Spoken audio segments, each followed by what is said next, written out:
Hello, everyone. Welcome to Barca News. It is March 18th, 2024, and today we're going to be discussing the keys for why has Barcelona improved in their form. Also, Xavi Hernandez could miss El Clasico match. And finally, Jan Laporta has sided with Puma. We have a lot to discuss, so let's begin.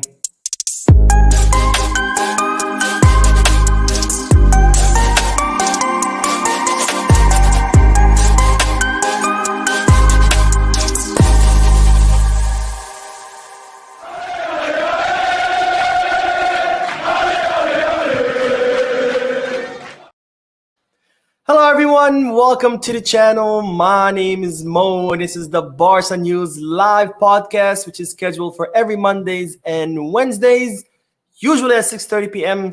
Eastern Standard Time. I do apologize for starting a little bit late today. I had a crazy day at work like I always do on Mondays, but the important thing that I'm here and I'm ready to participate with you amazing people in the chat section in a discussion. So make sure you drop your comments there so I can read them out loud, answer questions, and get in the whole conversation going. Now, having said that, make sure to hit that like button, subscribe to the channel, and drop a comment. All of that helps the channel continue to grow. Now, let's start by talking about the key factors, or at least in my opinion, on why Barcelona has improved in form most recently. Of course, I do want to hear from you guys, so I'm going to say this before I end the section. I do want to hear why you guys think Barcelona has improved. So please let me know in the chat section. That way, by the time I'm done speaking, I can see what you guys think and I can read it out loud. But let's start by talking about why Barcelona has improved their form in recent matches. Of course, Barcelona has had an incredible past week. They defeated Napoli, which is no small feat. Yes, Napoli are going through a lot. Yes, Napoli just changed coaches most recently, but it's still a serious team in Europe. They are the champions of the Serie A. They have some serious players on their squad like Politano, Osimhen, or Kvaratskhelia. And we beat Napoli not in any group stage match or a friendly match. It was in a knockout stage of the Champions League. And we did so convincingly by defeating them 3-1 or 4-2 on the aggregate, which by no means is no small feat. We also, of course, defeated Atletico Madrid. Another big accomplishment. You know, Atletico Madrid are quarterfinalists in the Champions League. They're a serious opponent in La Liga. They're a difficult opponent, and we defeated them in their own stadium where they had gone unbeaten 25 matches. And also we did it convincingly 0-3, which again, no small feat. These were not lucky matches where we were 0-0 and then got some lucky penalty kick at that last moment. No, these were two matches again against difficult opponents, and we defeated them convincingly. So which begs the questions, why has Barcelona seen an improved in form most recently? And that's what I would like to discuss with you guys. And again, I do want to hear from you. What do you guys think? So let me know in the chat section, or for those of you who will be watching when the stream ends, let me know in the comment section. Now, in my opinion, the first key factor on why Barcelona has seen an improvement in their form is the recovery of form of Jules Koundé, or the resurgence of Jules Koundé. I think Jules Koundé started out the season not on the best of notes. He had a big decline in his form from what we saw from last season. I think a little bit had to do with this whole situation where he wasn't too happy about being played in the right back. He was thinking about leaving. I think that might have maybe affected his spirits or his concentration. But since the new year, we've seen a resurgence of Jules Koundé, where he has been very solid defensively on the right back and also contributed to attack, but most importantly, very solid on the right back position. And we're seeing that Jules Koundé that we all saw last season. So I think that's been a huge factor in the improvement of Barcelona's defense and having a more solid defense. And the second key factor in our defensive line is, of course, the rise of Pau Cubarsí. Pau Cubarsí was not really playing as much at the beginning of the season, where Barcelona were having their worst performances, but we have seen him gain more minutes towards the second half of the season, and with more minutes came more improved performances. And now we're seeing an absolutely stellar Pau Cubarsí, an incredibly solid defender who not a single big player has been able to beat him. Not Depay, not Griezmann, not Osimhen, not Politano, not anyone who he has faced has been able to beat him. And we've seen a huge rise in Cubarsí, which I think has contributed a lot to Barcelona's defensive solidity these past few matches. And once you couple that with the fact with Araujo, that has always been a solid center back, I think this pairing has been a big contribution to the Barcelona's improved defense. Of course, Araujo has always been a solid center back, but usually he used to play next to Christensen. And not to say anything bad about Christensen, but Pau Cubarsí has definitely shown us that he's better than the Danish defender. And also the fact that Cubarsí does have Araujo there covering his back.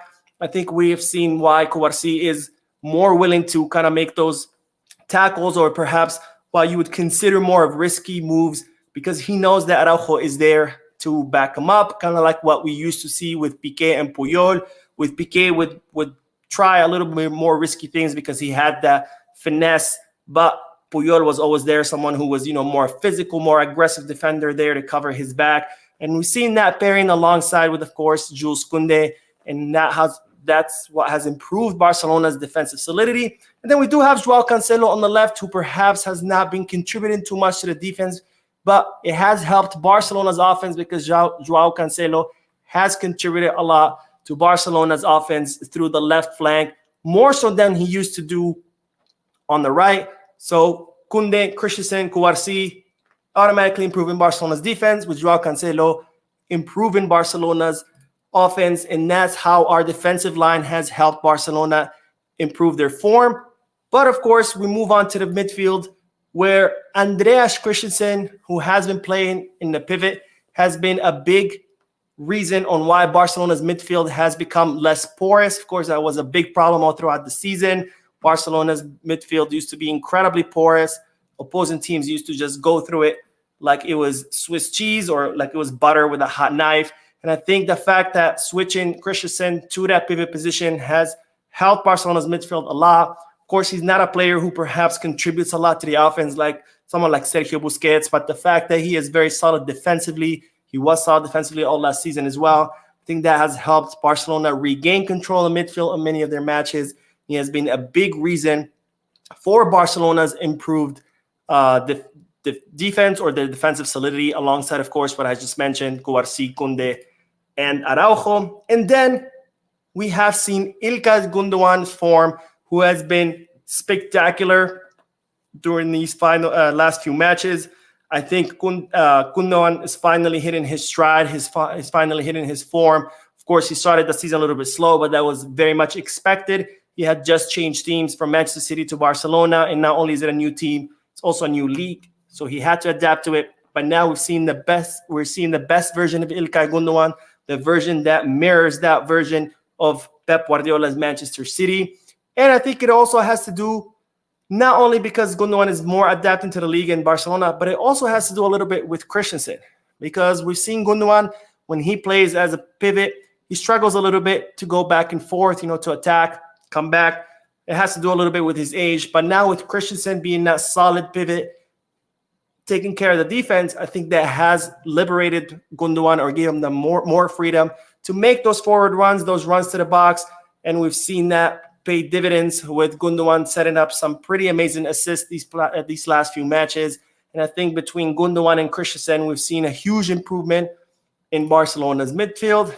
And then we move on to the attacking line, where we have seen a huge improvement in form with Robert Lewandowski, and definitely an improvement in his attitude. And I think a lot of that has to do with Xavi Hernandez's announcement that he was going to resign. We all heard how affected Lewandowski was by that announcement. In fact, he went to Xavi Hernandez's office, to try to convince him, like, please stay. And then when Xavi said, no, my mind is made up, Lewandowski kind of made that pledge that he was going to, do his best to help Xavi Hernandez finish as best as possible in the season. So I think that decision of Xavi Hernandez to resign has definitely helped Lewandowski kind of regain his form, but more importantly, regain his attitude, or improve his attitude. We saw a lot during the first half of the season, how angry and frustrated he used to get. He would scream at his teammates. We all remember that incident with Lamine Yamal, where Lamine Yamal went to shake his hand and he just walked away.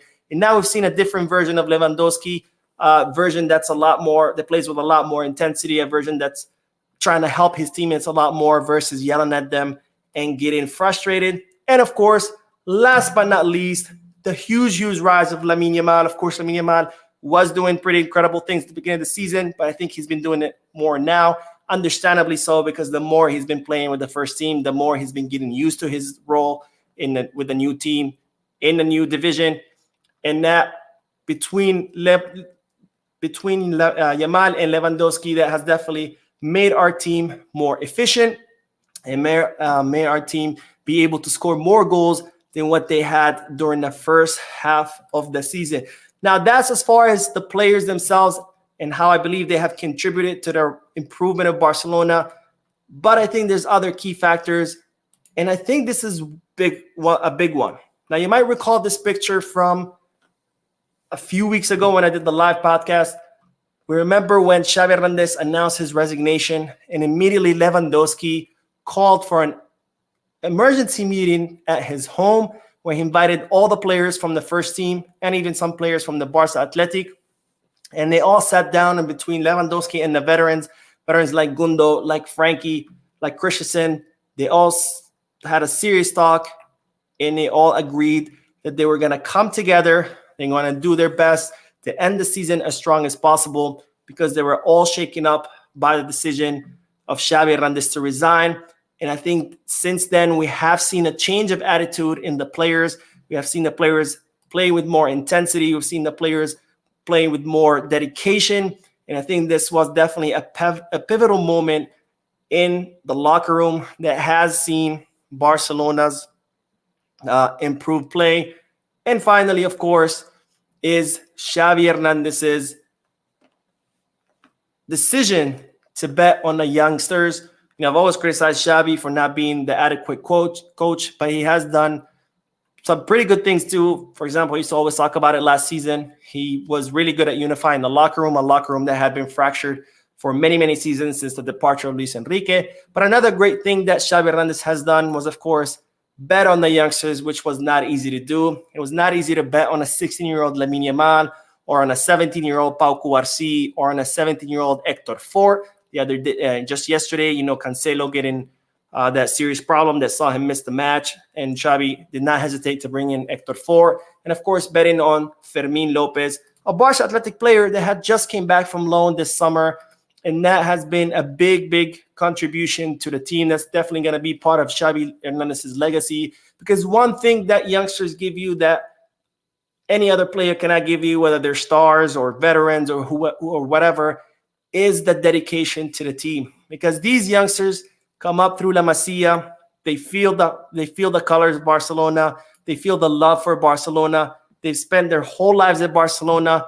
For a lot of them, Barcelona is literally their home, because a lot of them leave their homes and live at La Masia. La Masia has living quarters where these kids grow up in, where they live in, where they go to school in, and where they train. So literally, it is the home of many of these kids. So one thing that these kids give you, which no other player will ever be able to give you, is that passion, that dedication, that determination that they give you because of the love that they feel for the club. And we've seen it time and time again with Fermin, Lamine, Cubarsí, you name it, giving their 200% on the field, no matter how bad the team was doing, or no matter what the scoreline is. And that's why I think we've seen a huge improvement in Barcelona's performance. I think with the resurgence of many of these players who have improved their form, the youngsters giving us the dedication that they give us, the fact that the whole team got together after Xavi's announcement and decided to switch things around, I think all of that has contributed to why Barcelona has improved their level. Are we there yet? No, of course not. There are still a lot of things we need to improve. There's still a lot of things we need to fix, but it's definitely a huge step forward from what we've seen all season so far. I wouldn't even call it a step forward. I would call it a leap forward, because what we've seen against Napoli and Atletico Madrid has been a huge, huge, huge improvement. And I hope and pray that Barcelona continue building on this momentum and that we can finish the season as strong as possible. Now, I know that was pretty long, but I did want to cover a lot of these factors. I do want to hear what you guys think. What do you guys think are the key factors for Barcelona's improvement? Let's read them in the chat section. And then let's see what you guys say also in the comment section for those of you who will be watching. Well, when it ends. All right, let's see. As it says, hi Mo, did you realize there were issues surrounding the last 2 referees for Real Madrid games? Not sure what you're referring to, but if you can clarify, that'd be amazing. Anthony Bustamante, who I haven't seen in a while, but says, I feel we got better because of our amazing school. Amen. Definitely, that was part of it. I agree. Anthony says, can you imagine a Nico Williams on this Barca team? Wow, wow, wow. The chemistry they show on the Spain national team makes me hope for this. A proper winger with pace and skill. You do have a good point about the chemistry. Nico does have good chemistry with a lot of the players on the Spanish national team, including, of course, the Barcelona players. So that would be interesting to see. My only problem with Nico Williams is that he has been inconsistent. I mean, it could be due to his young age. That's probably possibly. But, you know, undoubtedly he's talented. I would just love to see a little bit more consistency before, you know, making such a big purchase, because I think his release clause, if I'm not mistaken, sits at 60 million euros, which, of course, is not something that Barcelona can afford right now. And Bisong says, from the wing position, I think we should go for Nico Williams. All right, Bisong mirroring what Anthony was saying. And Essay says, why you never talk on Mukoku when Messi himself scouted him and we need a versatile monster striker attacker? Well, there's nothing to talk about. Barcelona tried to sign him. There were negotiations with him. They were determined on bringing him to Barcelona, and then he decided to renew with Dortmund. So he ended up renewing with Dortmund, and Barcelona had to move on, and we brought Vitor Roque. So there's not much to say there. Besides that. And Junior says, I've always said that Xavi has not been the problem. A lot of players look up to him, and if we get another coach, I feel like they'll just look at him as a coach and nothing else. I disagree. Xavi is the problem too. I've always said it's Xavi and the players. You know, some people like to just blame it on the players, or some people just like to blame Xavi. It's both. And yes, the players have been falling out this whole season, because we've seen, you know, how their form has dipped. We've seen how a lot of times they've played without any intensity or commitment, but the team still lacks any kind of identity. The team still lacks an idea of how to play, or a system of play, or whatever you want to call it. And that's the coach's job. It's the coach's job to implement that, and Xavi hasn't done so in 2.5 years. So Xavi is to blame too. It's neither here or there. It's not just the players or just Xavi. It's both.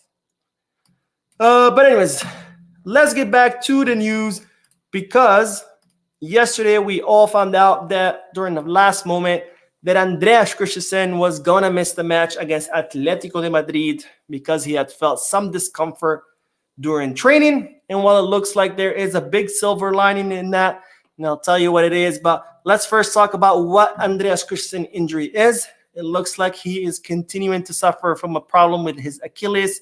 Xavi called it tendonitis. It's something that is not serious, but it is recurrent, where it keeps coming back and goes away, comes back, goes away. You know, he'll be fine for a match. He plays, and the next thing you know, the pain is back, then he goes away.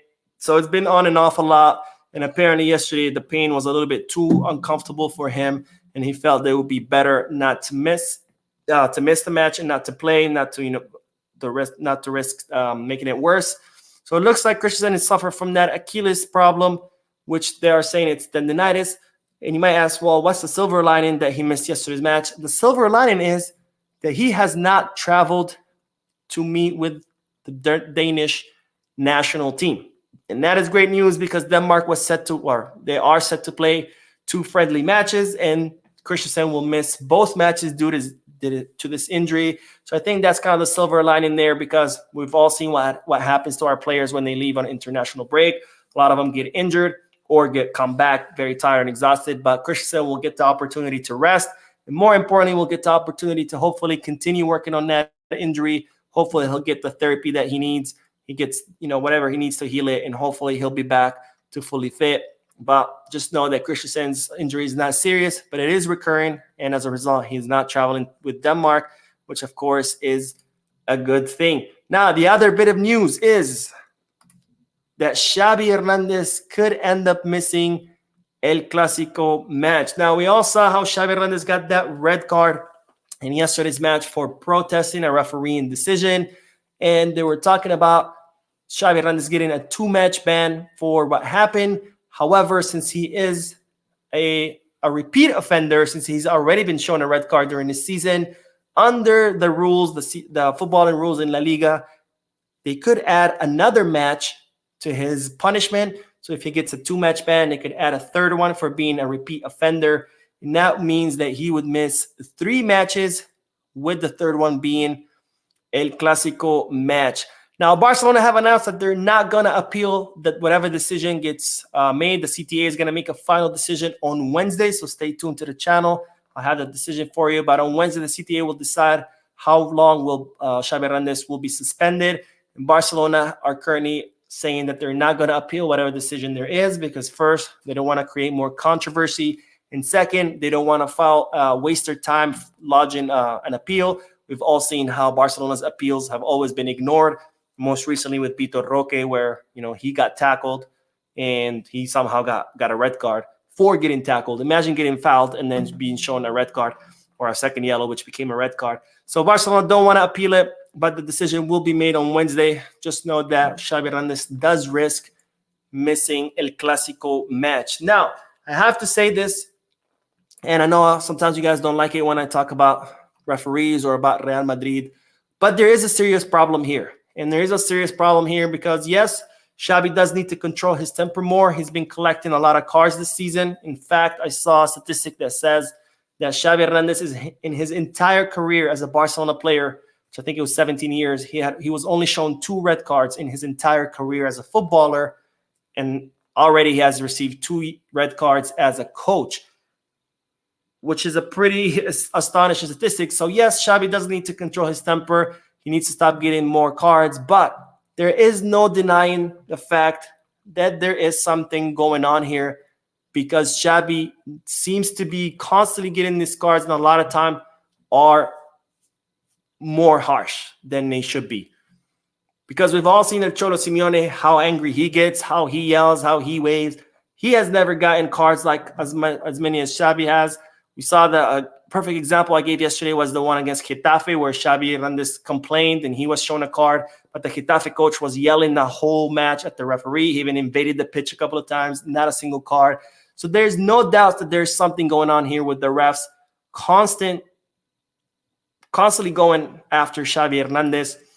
And this highlights just another aspect of the many aspects and many examples of the double standard that exists in La Liga for Real Madrid versus the other teams, or in this case, in the Xavi Hernandez.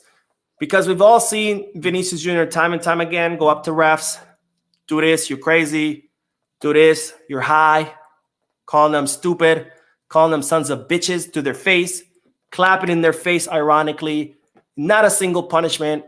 We saw him punch a player in the face and get his red card revoked because supposedly, he had reason to do so.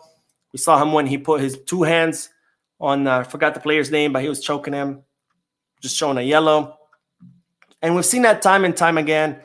And this is just one more example of how there's a double standard for Real Madrid, where their players like Vinicius Jr. can do whatever they want at the referees. But Xavi Hernandez complains and he's shown a red card. And it also shows the mediocrity of Spanish refereeing, where refs are more concerned about their ego than they are about the game itself.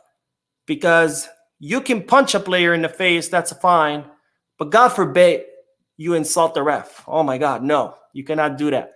So they're more concerned about their egos, about their feelings, about players and coaches not offending them, not making them feel bad, because they're quick to show cards there. But Lamine Yamal could be fouled 20 times, and not only are cards not shown, but they don't even call fouls because they don't even care about protecting the player's safety. They don't even care about protecting the game itself. But God forbid someone insults them or makes them feel bad, they are quick to show the card because their feelings got hurt or their ego got bruised. And this is a serious, serious problem. And again, it highlights not just the double standard that exists in La Liga with refereeing, but it just shows the total and absolute mediocrity that's called Spanish refereeing in La Liga. But anyways, let's get back to the chat section, and then we will talk about probably the big news you've been waiting for, which is that John Laporta has sided with Puma. All right, let's see. Klaus says 131 watching. That's fantastic. Get the likes up. It's 180 now. Thank you, Klaus. Yes, please hit the like button. There's usually about 5,000 views on a video, but only 300 likes.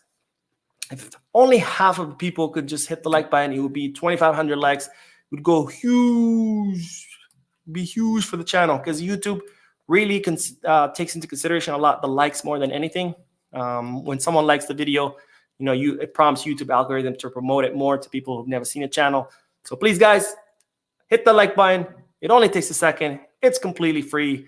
And doing this, you'll be helping me. So thank you. All right, Louis says, don't forget that with all the injuries that we're in right now, tactics from Xavi to change to long passes, trying not to depend too much on the middle. Good point. The team has become more vertical, and they have started playing more direct football versus, the awfulness that we saw during the first half of the season, where they would just pass the ball side to side, side to side, side to side. Now the team has become a lot more direct, play direct football, which I agree. It has been a big factor in improving the performance of Barcelona. Ross says, Mo, you are the problem, not Xavi and not me. Just kidding. When are all the injured coming back? Ferran is expected to come back after the international break. We'll see how he feels. Frankie and Pedri are expected to come back by the first leg of the Champions League in April. As far as Cancelo, like I said yesterday, it turns out it's a personal problem. Hopefully he's okay. We don't know what that personal problem is, but it looks like it's something serious. And as far as, Marcos Alonso set to come back after the international break, not that anyone cares. And Christensen is not serious, so he should be fine after the international break. So by the first leg of the Champions League, if nobody else gets injured, knock on wood. Well, this is not wood. I don't have wood around me, but if you're watching, you have wood around you, knock on wood. If nobody else gets injured by the first leg of the Champions League, we should have everybody back, which is perfect. Let's see. What else? Basin says the referees are favoring Real Madrid. See how Vinny was shouting at the referee, but he was not shown a red. La Liga is a joke. I agree with you 100%, my friend. It's like every time. It happens all the time. It's not even, a once in a blue moon type of thing. But anyways, let's get back to the news, because I'm sure you guys are all waiting to hear about the news that Joan Laporta has reportedly sided with Puma. Now, we all know the whole fiasco going on with Nike, who apparently have been underpaying Barcelona since 2018, since the clown, the crook, the thug, Bartomeu renewed the contract with Nike, and as such, Barcelona were hoping to renegotiate the contract, but Nike kept insisting that no. So that's when Puma came and dropped some money on the table and said, we'll be your next sponsor. However, Barcelona continued to try to negotiate with Nike to see maybe if they will up their offer. They offered a little bit more, but still wasn't enough. That's when Barcelona reportedly took the decision to break the contract with Nike, with the plan to have their own brand of kits for a year and then transition to Puma. And that seemed to be a threat scary enough for Nike to up their offer. So Nike upped their offer to 85 million euros fixed, plus 20 million euros variables depending on the team's performance. And Nike's increased offer then prompted Puma to increase their offer, where they're offering 120 million euros per season, plus a 100 million euro signing bonus. Well, Barcelona did not want to take any final decisions until they wanted to see whether Nike would then up their offer again, seeing that Puma had offered a lot more money. But right now, it seems that Joan Laporta is siding with Puma. He prefers to break the contract with Nike. He believes that Nike have disrespected Barcelona for too long. He also likes, of course, that Puma's offer is much higher than Nike's, and he wants to go with Puma and break the contract with Nike. Now, it seems that Laporta had really had in his mind the idea of Barcelona making their own kits. However, after people around him, they consulted with him, they've been able to talk him down or talk him back from that idea. And understandably so, Barcelona are not in the business of clothing. They've never been in the business of clothing. Clothing has always been taken care of another company like Nike or any other sponsors before that.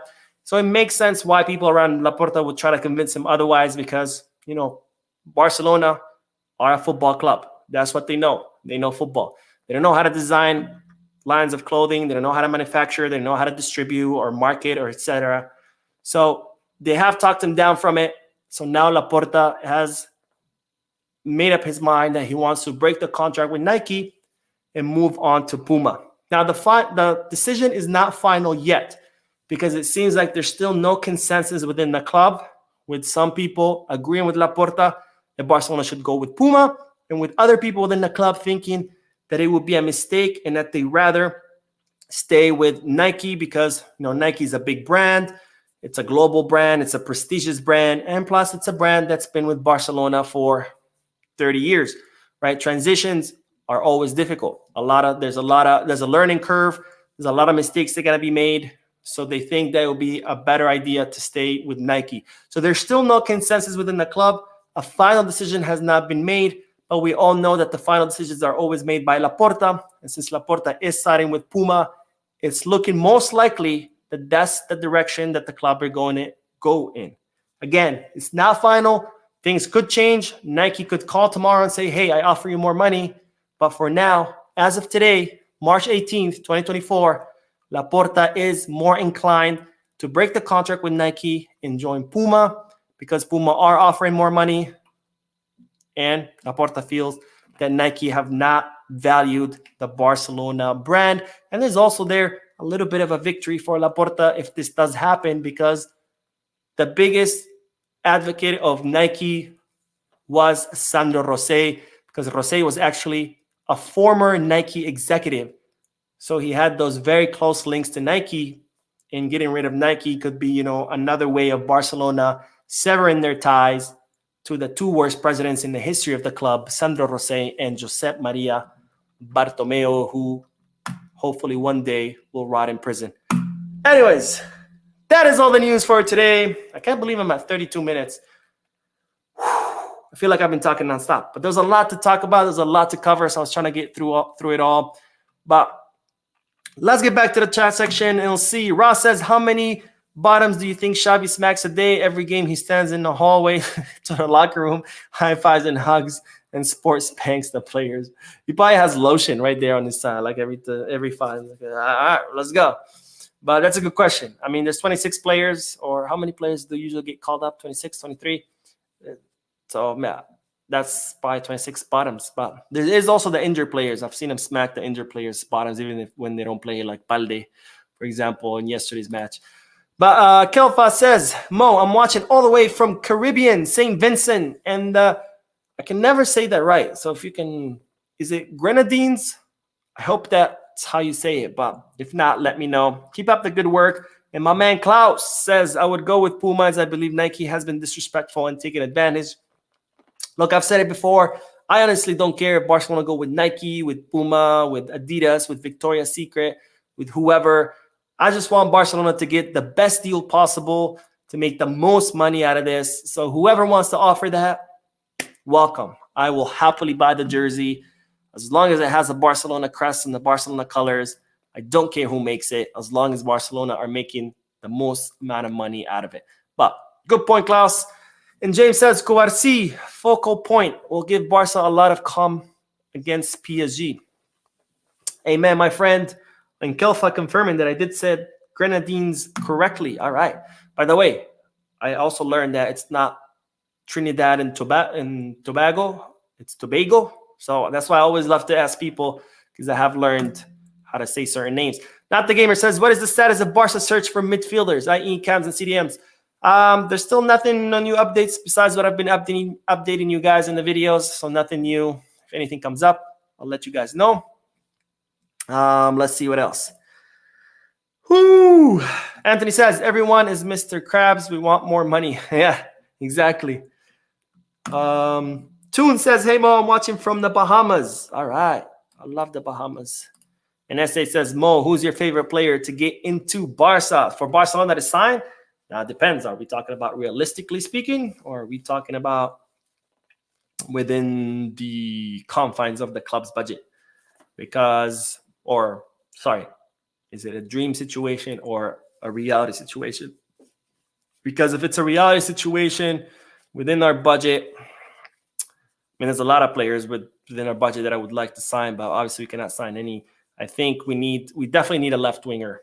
I know the pivot position is also very priority, a big priority, but unlike the left wing, at least with the pivot position, we have Christensen, who's been covering so far, doing a good job or a decent job.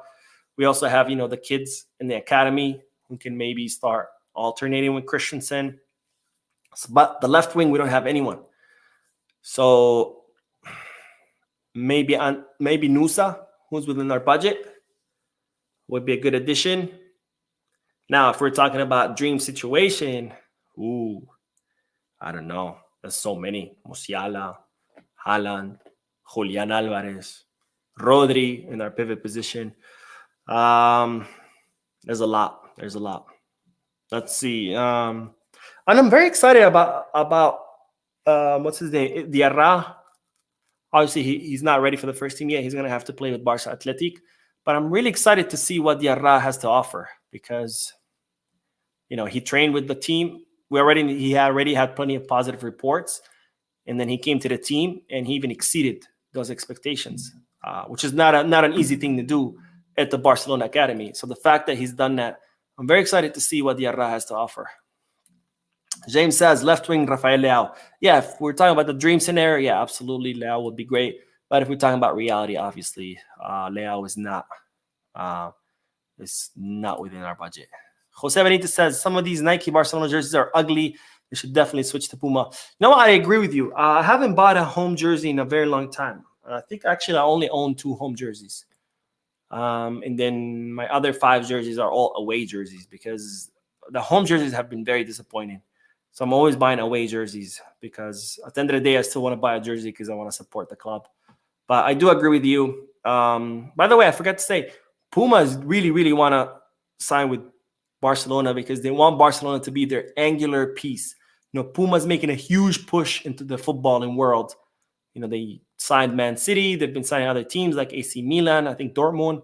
So they're really making a huge push into football because they weren't really present in football that much. And they want Barcelona to be their Lamine Yamal, right? What we want to be Lamine Yamal for our team, the next big star, our pillar. That's what Puma wants with Barcelona. And that's why they're making a huge push. I can't even speak anymore. All right. Not the Gamer says, what would happen to the leaked Barca Nike kit that looks... My dog just decided to wake up and make a bunch of noise. What would happen to the leaked Barca Nike kit that looks fire if we sign with Puma? It depends when the contract would start, whether Barcelona would start the Puma contract like immediately, which is very unlikely because, it's almost April. And the kits drop in the summer. So I don't know if that would be enough time for Puma to design. And remember, when you design the kit, you're not just designing the kits. You're designing an entire line. It's designing T-shirts, jackets, sweats. Nike doesn't just make the kits. They make the entire line, Barcelona line, for that season.